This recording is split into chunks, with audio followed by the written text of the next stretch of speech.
everybody. I'm here with A. Michael Baldwin. You might best know him from the Phantasm series. I'm going to get a couple of questions in with him, and hopefully we'll find out some information about possibly some future Phantasm films. All right. What?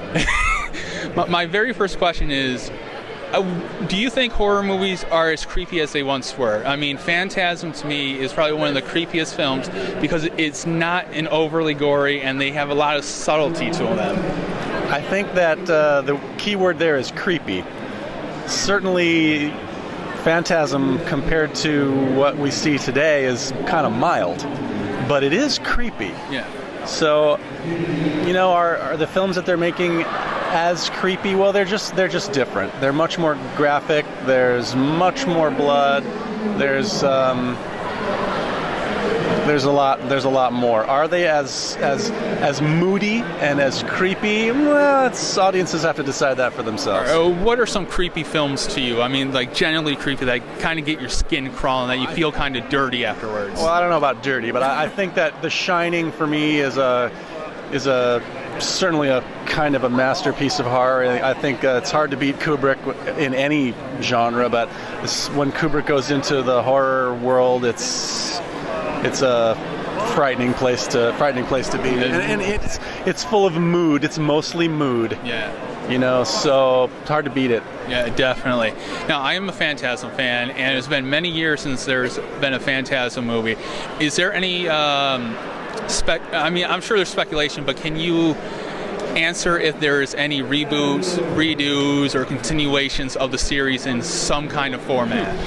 Well, there's no reboot on the table, as far as I know. A lot of people are talking about Phantasm 5, and you know, never say never.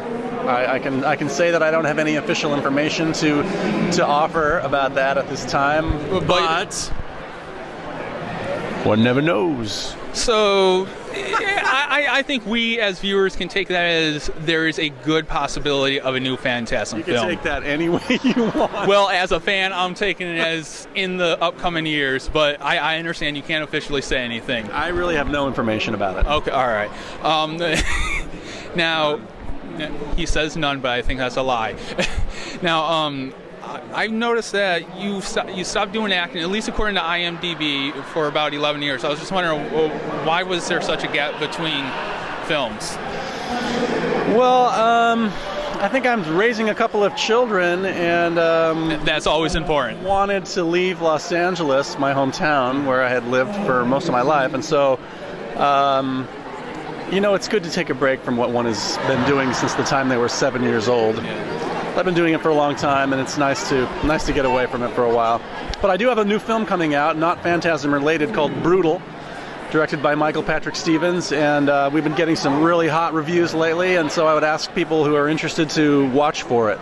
Now, I looked that movie up online very briefly. I mean, just on IMDb, there wasn't much of a plot, but the poster kind of hints that it might be a Saw-related type of movie, like there might be torture, and it might be a part of a game or something like that. Can you tell us about the story and the plot? Because right now, as far as I know, there isn't a whole lot out there where people generally find it unless you're a horror fan. You know, Brutal is the story of a normal man, a businessman, a family man, and what happens to him, or what happens to a person when you are very unfortunately ensnared in the evil web of a madman. What would you do, and how do you escape if you can? How do you survive ultimately? So that's what it's about. Well, that actually sounds kind of interesting. It's a very different kind of horror film. It's not your normal thing. I think that people that have the stomach for that kind of thing will enjoy it. All right, that's good. You mentioned that you've been doing acting since you're 7. I was wondering, what kind of tips can you give, like, up-and-comers, people who want to get into the business? That's a question people ask me all the time, and the best thing I can say for people who want to be at least in front of the camera is to be a triple threat. And that means even though you don't want to be a dancer, learn how to dance. Even though you might not want to be a singer, learn how to sing. And of course, study acting and keep studying. You got to do those 3 things. Acting is a coordination effort more than anything else. It's about movement, and it's about voice, and it's about behavior.